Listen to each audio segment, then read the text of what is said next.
বাংলার এক ছোট্ট শান্ত গ্রাম নীলগঞ্জ। সবুজ ধান খেয়ে তার কাঁচা পথ মিলে যেন ছবির মতো সাজানো এই গ্রাম। গ্রাম জুড়ে ছড়িয়ে আছে পাখির ডাক আর হাসি খুশি মানুষের গল্প।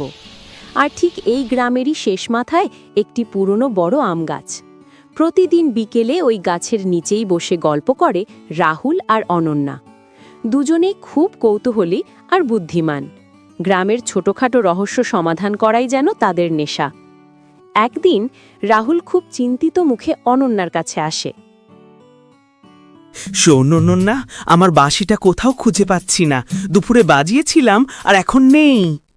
তুমি কোথায় রেখেছিলে ভালো করে মনে করো, হারিয়ে গেলে ঠিক খুঁজে বের করব। রাহুল মাথা চুলকে বলে, গাছতলার পাথরের উপর রেখেছিলাম, কিন্তু এখন নেই।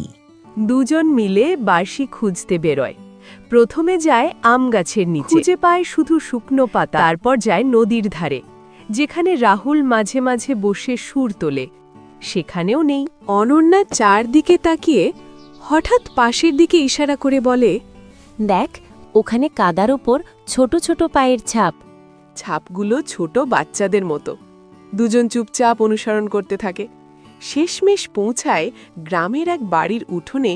পাশে একটা ছোট্ট ছাগলছানা বাঁশিটা মুখে নিয়ে দাঁড়িয়ে। রাহুল অবাক হয়ে চিৎকার করে, এই আমার বাঁশি! মনে হচ্ছে বাঁশির সুর শুনতে শুনতেই ছাগলছানাটা সেটা নিয়ে পালিয়েছে।